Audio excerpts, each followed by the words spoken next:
A few years ago, I was part of a coaching group where we were all working on building our businesses, sharpening our coaching tools, and really going deeper into our own work so that we can become the best and most masterful coaches that we could be.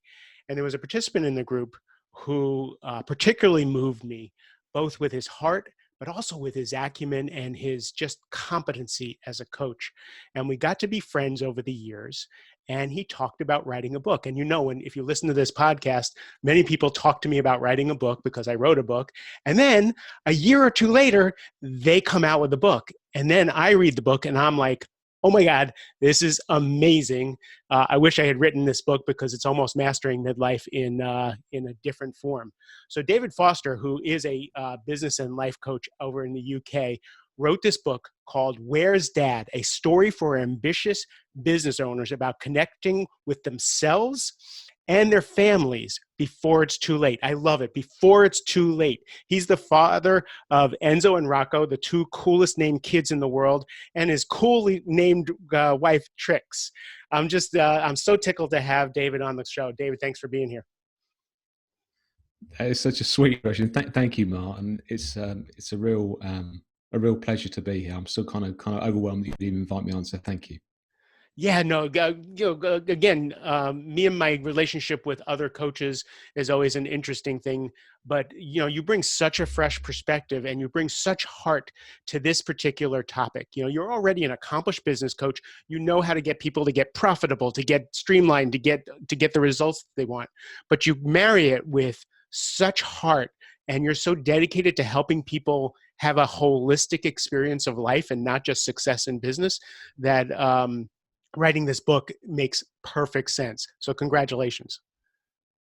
Thank you. Yeah, and it was a really interesting journey how the book was kind of birthed. You mentioned we're in a group together, and the reason I went into that group was to kind of up my level as a coach, if you like. But there was this sort of whispering thing that had been lying around for many years, for about 2 decades, about you need to write a book. You want to write a book, and I ignored it. But that was one of the things that kind of was created out of that whole community experience. The book started to bubble up and come to life. And you were one of the guys that kindly gave me some of your time, because I was like, I want to write a book, but I've got no idea where to start. And you said, well, I've written a book. Let's have a chat. And that was really inspiring to me. So it's so cool we're here today, 3 years down the line, having this conversation. And it's out there, Isn't it incredible that these creations come out of a simple conversation? It's a thought, it's an idea. We follow it, we pull the thread. Because how many thoughts a day do you get? How many creative thoughts? And you don't pull the thread. You pulled this thread, you went and did the work, and you created this book. So tell me, what do you hope to accomplish with writing a book about fatherhood and business and the tension there? I hope it helps slow people down who are in rat race, such a common word, but who are striving for this thing that I call conventional success, and they think that is the kind of the path to inner fulfillment and inner peace. And there's nothing wrong with success, nothing wrong with prosperity. I'm all for that, right? And money's really important. We all kind of need that to help broaden our horizons and choices. But what I've seen from being a child in an entrepreneurial family, actually had my own children when I had and actually working with knowing the clients all over the world, is that people kind of follow that path of conventional success and chasing that, and then wake up when it's a bit too late and go, wow, I really missed not being a present parent. So I'm hoping, my dream is, or the movement that I'd love to start, or one of the movements, is that people will slow down and realize actually there is a way to have a very nourishing present relationship with your children, and to provide them with a role model and leader that they need, actually more than ever now, I believe, especially from men to boys, and to boys in particular, and girls too, because a lot of fathers, I think, kind of miss that piece, and they end up with those regrets. So I'm hoping it's going to slow people down and help them connect with both themselves and their families before it's too late. Yeah, it's funny. I coach a lot of seasoned executives, but I also coach a lot of young 30-year-olds, 35-year-olds who have young families. And I'm constantly telling them that I am the ghost of Christmas future.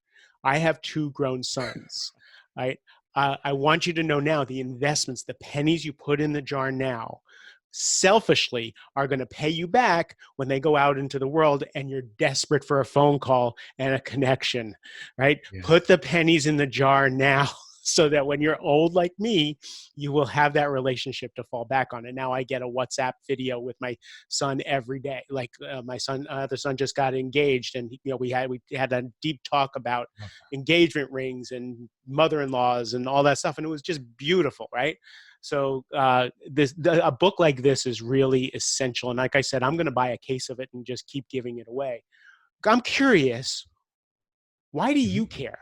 Like, why is this your thing?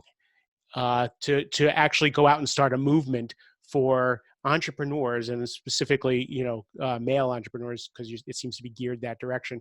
But why is it so important to you that people have these relationships with their kids? Well, I don't think you ever truly kind of know. I've concocted various stories that kind of justify me creating this book and I'll start there. So when I was a little boy, I had a great upbringing. Right, I had a middle class family. Didn't want for anything. Had a loving family unit. Um, but there was this underlying sense that there was something that was kind of missing a little bit in terms of the connection with dad because he was always out working. So there was a little bit of tension in the home because he had his own business and it was up and down. So I kind of picked up as a kid. And then when I got into being an entrepreneur myself, I kind of chased this dream of success and wealth and fame and all these sort of things. And it was hard, man. And it kind of impacted me in many areas of life, physically, mentally, emotionally, in my marriage. And my wife and I had several attempts at starting a family, and we'd suffered several miscarriages. And some of the most painful memories of life in those times. And then my first son was born in the middle of me liquidating a company. So closing down a company off the back of the recession. So I had these two things happening where the business was going down the pan, and this little being had arrived. And the moment my being, my little son arrived, my first son Rocco, I kind of had him on my chest, skin to skin, and I was like, I'm done. This is what life is really about. And I couldn't really put words around the time, but I knew I wanted to kind of transform and change my life and use my experience and skills to help other people, but also to carve out and create a career for myself where I could be a present parent to my sons. Because I kind of just intuitively there was a kind of gap there for me and potentially the people. Now that's where I think the ideas kind of came from. There's the perceived void I had as a child of maybe not having a present relationship with dad so much, maybe in the family unit, maybe the miscarriages contributed to it as well. Who knows, right? But that's what I think kind of drove it. And that's not to say that suddenly I had this moment of enlightenment, everything was easy. For the first 12 months of being a dad, at least, it was a struggle because I'd come from a paradigm whereby the kind of advice I'd had from parenting, from uncles and my dad and other people from me really was, babies, yeah, they don't do much. Stay out of the way until about 5. Stay out of the way until about 5, then they can kick a football and then it'll be fun. And I'd also grown up in a paradigm where, changing nappies and bathing kids and feeding kids or babies, that was woman's work, right? So I had this kind of internal conflict with wanting to be a present parent intuitively, but then having all this kind of conditioning going, well, that's not what a man does. You're supposed to go out and earn the bacon and let the baby be nurtured by mum, right? And I never forget my wife. She said to me when Rocco was born, after a week or two, you give the baby the first bath, apparently. She said, you're bathing. I said, no. You've got this wrong. I go and work and you do the bath. No, you're going to bond with your son. No. I think I'm confused here, Trix. And he won. It was really tough to start with because I had this conflict going, but over just those simple things every day of bathing my son, we just got this connection going. I was like, fuck, this is incredible, man. Why has no one ever told me about this being available to us at all times? So I hope that answers your question in some rambling form. Well, what it answered for me was that you were of the other mind, and you see the joys and the gifts of actually opening up to a family and a deep relationship with them. Like, it's not only for Yeah, them, it's totally. for you. Yeah, yeah, without a doubt. And it's such a simple thing that is, I think, available to any parent, but often people kind of miss that because they probably don't know how to, like I didn't know how to handle emotions. Well, what is this being? Who am I supposed to be? And they're probably trying to copy people that have brought them up, and they don't know any different, right? There's no judgment there, but there is another path if you're willing to invest in it. And it's not. I don't think it's easy being a present parent, especially if you're an entrepreneur. But I don't think anything worth having in life really is easy. It always comes with two sides. You're going to get the support, you're going to get the challenge, right? And I think parenting and entrepreneurship, they have this intersection where it's full of support and challenge, but that's what makes us grow and evolve. That's how we develop. Every challenge I ever had, I hated it going through it. But on the other side, in hindsight, it's like, oh, thank God I went through that. And then the other challenge comes up, and it's like, I don't want to go through that, but there's gold on the other side. I still don't want to go through it. And then you get on the other side, and there's gold on the other side. I wonder when we learn, that Yeah. that's the equation. So let's go to a question. We talked about before the show started, the serendipity of the fact I'm doing a live today at noon. So it's 10:30 now, and I'm doing a live at noon, and I got a video question about fatherhood serendipitously last night, and I went, "Oh, perfect person to answer the question." So the question specifically is, I'm an entrepreneur, I'm building a business, and I'm really having trouble Mhm. balancing. And it's not even just the old work-life balance question. It's if I really focus on my business, I feel like I miss out on my family. If I really focus on my family, I feel like I'm lazy in my business, and I'm never in the right place at the right time. And how do you help people find that balance or work with that tension? It's an amazing question. I think it's a really common question. A lot of driven entrepreneurs who also have a heart. Um, and the first thing that pops up is I'd kind of throw back. I mean, typical as a coach, right? Throw back into the question: How do you know you're out of balance? Because actually, if you are someone who has a connection with your children and they know that you're there as a present parent, and present parent I don't think means being there as a stay-at-home dad 24/7. That can be if that's what you want, but a present parent can just be, you may only see your kids for 15 minutes a day, but when you're with them, you are truly and utterly with them, and they just know that you've got their back. And when you interact with them, you interact 100%. You're not distracted on your phone or talking to someone else, or relating to them as an inconvenience, right? Which a lot of people I think do. They're like, "Where the bloody hell did you come from? You know, who gave you to me? Oh shit, I created you. Yeah, okay. What am I going to do with you?" So I think that's the first thing. How do you know you're out of balance? The second thing is, I think it's also a really healthy thing to communicate openly with children, even if they are of a young age, about maybe why that tonight or today you can't be with them because you are focusing on this part of your life, and explain to them what that part of their life is and how it benefits the family and how it benefits them. So that's another way, just a lot of open communication, so the children actually understand that it's nothing to do with them personally. It's not because they are people you don't want to hang out with. It's just because sometimes in life you have different priorities at different times. And there'll be times I can be with you for the whole day or for the half a day. And there's probably times when I won't see you for 2 or 3 days. And that's okay. So that would be some of the ways I'd answer it, with a light touch. On a heavier touch, I would kind of, if I was working with this particular person, I would have them get really crystal clear on what I call the hierarchy of values that person has. So every individual has like a unique hierarchy of values, things that are most important in life, the least important. And business for a lot of entrepreneurs is probably their highest value, the things that they want to spend their life, their time, their energy, their focus on. And that's okay. But what that means is sometimes family goes to number two, three, four, five, six down the ladder. And what happens is the guilt starts to seep in, where they feel they should be spending more time with their children. and they almost feel like it's an obligation to do so. And because they have the assumption that not being there all the time is hurting their children, but actually, while they're not there, maybe being a present parent as much as they'd like to be, something or someone else is filling that particular void. So maybe mum is stepping in and creating more of a bond with the children, which is going to serve them in some other way. So I think owning the fact what you really value is important, and then talking to the children about that.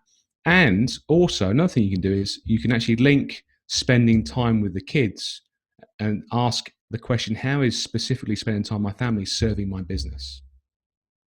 Well, it's helping me recharge. It's giving me a bit of a breather from the phone. It's so making peace internally with yourself about hanging out with the kids, and doing the opposite. How is spending more time in the business serving my children, my family?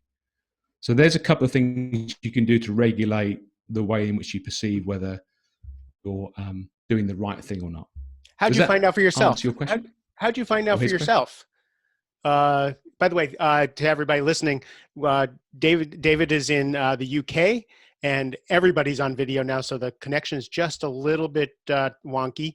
I think he's clear enough for this podcast. In fact, I know he's clear enough for the podcast, but every once in a while we'll have a glitch. So just bear with us, and thank you for understanding. So, how did you know for yourself? How did that being with your family actually served your kids? Being with your family actually served your business. Um, well, I got really clear on what was most important in life for me. So most important was being a present parent, doing a job that I love, and doing a job I love. So I love hanging around with my kids. They're my biggest teacher in many respects. I'm also a coach. I love coaching. Oh, and I've just written a book about the intersection of parenthood, coaching, and business. Right. So hanging around with my kids served my business in that respect, and also from a like a mindset, psychology, human behavior perspective, children literally reflect back everything to you about how you were showing up in the world. So there's a huge amount that comes out of, I think, hanging around with my kids and understanding how the human psyche works from an early age, that I then use in coaching and vice versa. So I actually have picked up a lot of coaching skills. I've worked with some brilliant coaches over the years and practicing being a coach. So I can now coach my kids as well. So it's like this interconnected web of everything serving everything else, if that makes sense. Yeah, it's so fun. One of my sons has a coaching session with me every week now. We have an official coaching session where dad disappears and Mark, the coach, shows up. It's a very different conversation than dad would have with him, especially when he mentions the military or something like that, and dad gets all freaked out and scared. Coach Mark can show up and actually have a conversation, so it's very different. The other Yeah, thing and I you'd be amazed. Oh, sorry. no, Go go ahead. ahead. Our delay is going to make us step on each other a little bit. That's okay. So I think people underestimate how smart kids are, right? So my kids at the time of recording this are 6 and 9, and for a long while now I've been coaching them, and I'll probably get loads of therapy bills in the future if it doesn't work out. Um, but um, but if they come to me and they're kind of feeling down and they might say, I'm not happy with this, I just ask them a question. So you think it's all bad? Yeah, it's all bad. So what's the upside? There isn't any.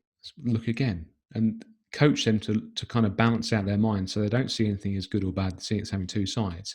Now they come to me and they start talking about upsides and downsides. So it's kind of integrating, I think, a way of them managing their emotions, their mindset through coaching. You can start that at an early age with children, I think. Um, so Yeah, I, I felt like I I knew sharing that. that. I knew that when my son came. He asked me advice about something, and I was about to say something, and he goes, "I know, Dad. I know, Dad. Who I am has never been born, and who I am can never die. I know all that stuff. But right now, I got a problem." Like, oh my God, he is listening to me.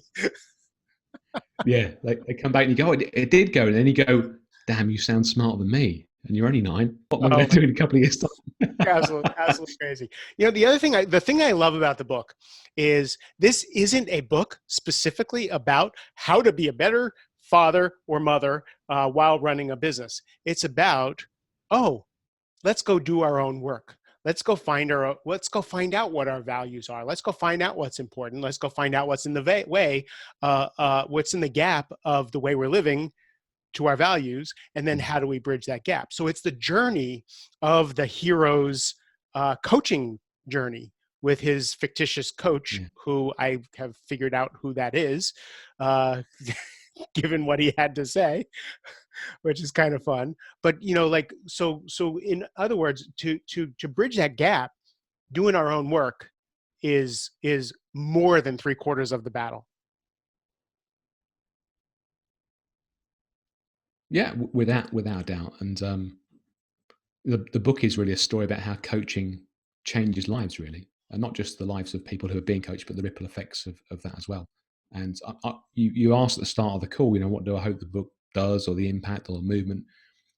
I would also love it to raise the profile of professional coaches and coaching, and help people open up their minds to maybe give it a go with a coach. Because if you find a coach who is a good fit for you, who really gets you and gets where you are, where you want to go, the benefits, the upsides to that are absolutely miraculous in many respects. If you're engaged and if you go all in, if you have that kind of that inner desire that that there's something better out there for you in this game of life, but you're just not quite sure how to crack the code or how to unlock the door. And that's what coaching does. So I'm hoping the book also inspires people to kind of maybe reach out to someone and say, well, actually, let's have a conversation, see how you can help me. In the book, your character Ben, who I'm sure is Yes. in part you, uh, has an epiphany in his first conversation with his coach, and the epiphany is Hmm. the difference between being reactionary to life, to being a victim of circumstance, to the shift of, oh, my choices, my decisions, my mindsets, and the way I look at life is how I create my life. So instead of being buffeted about by Yes. life, I can create my life. And that was a turning point for the character. I'm guessing it was a turning point for you. 100%. Yeah. Yeah. And you talk about the coach, his name is Peter, and who you think he is. And you probably do, but he's made up of probably 15 people, including myself. Mm-hmm. And Ben is made up of me and other people as well. So, and that was a turning point for me many years ago when I got my first coach. I went through a process starting to get clarity on values and purpose and those sort of things. It was the first step on a long road, and a never ending road. But one of the things the coach said to me about 8, 9 years ago was, you sound like you think you don't have a choice. Because I was whinging or moaning about something in life, or some reason why something had gone wrong, hadn't gone my way. And so you sound like you think that you don't actually have a choice in life. And it was like someone had switched I'll try and do a proper click, a light bulb on, and it just opened up my perspective completely, because I was wandering through life as being a perennial victim, being non-stick where nothing was my fault. And when I started to see that actually everything in my life had been created by me and the choices I made, so the problems I perceived I had been created by me, it allowed me to then go, oh, if I've created the problems, then I can create the solutions. And the shift went from being kind of a victim, a blamer, a reactor, into a creator and an owner and a leader of life. And that was huge for me. Yeah, I like that, because once I stop beating myself up for being at fault for all the crap that's in my life, and I can just see, oh, I systematically dug this hole. I can systematically fill in this hole and build something else. That's all empowering, right? And it all goes with our micro choices, our decisions, left or right, and we build it, drop by drop. We become bad. Drop by drop, we become good. In the really bad paraphrasing of the old Buddhist saying. So that's a pretty cool thing. So what are you up to now? What you're gonna the book? When does the book come out? In the next couple of weeks, it's going to be ready for Father's Day this year. So that's coming out soon, which is quite cool timing. So that's been one of the focus I've had. I am also. Do you mean like in professionally, or do you mean just generally in life? So we're advertising you now. Now we're going to say, let's go to Oh, David. right. Let's go to David Foster's website, because he's giving away all kinds of free stuff and tons of value, and he's an amazing guy to follow. Oh, wow. Okay. I wish I'd prepare some sort of pitch. Right. Give me a second. Make a check. 1, 2, 3. The book is coming out. You can go to my website and you can download the first 2 chapters for free. And I'm sure you'll probably put a link in the show notes, but it's Oh, will davidfoster.coach/book. do. How you got .coach is amazing. That's so cool. Oh yeah, cool, yeah, yeah. And there's a famous singer called David Foster. He didn't want the .coaching apparently. He's got .com, but so and there's David Foster Wallace. Anyway, so there's that. I coach ambitious business owners. I also coach coaches to help them really build prosperous practices and create that balance and that kind of lead and empower all areas of their life. And that's something I do that I get a lot of fulfillment and joy out of as well. And at the same time, being a present parent of my two sons who are teaching me on a daily basis. And really, for me, it's not just about parenting, it's also about being conscious, aware, and aware enough to really invest time and energy into creating a nurturing, fulfilling family unit. So the relationship with my wife is really important as well. Um, so that's what I'm up to really. That are my priorities: my coaching, my children, my wife, and my overall health and wellness. And I'd be delighted if anyone was curious to visit the website and get the book. They can get the first two chapters for free and see if it resonates with them. They may like it, they may not. Great. So I'm going to put all that in the show notes. There's actually there's some free content there about finding your own direction and clarity that I think is really worthwhile. And I'll put the show notes in the show notes, links specifically to those so that people can get a sense of who you are. David, thank you for writing the book. Thank you for being my friend, and thank you for being here today. It's been a real pleasure, and I really appreciate everything you're doing by doing these podcasts as a whole, and with all your Facebook lives and the way you show up in the world and who you are, and actually for inviting me on. It means a huge amount, and I wish you every success for the future. Thank you so much. And everybody who's listening, really, your time and attention is precious to me. I appreciate that. If you like this show, please share it. Please review it. Please tell people about it because we want to get the word out. People like David and my other guests are providing such value, and we want to make an impact in the world. I love you, and have a great rest of the day.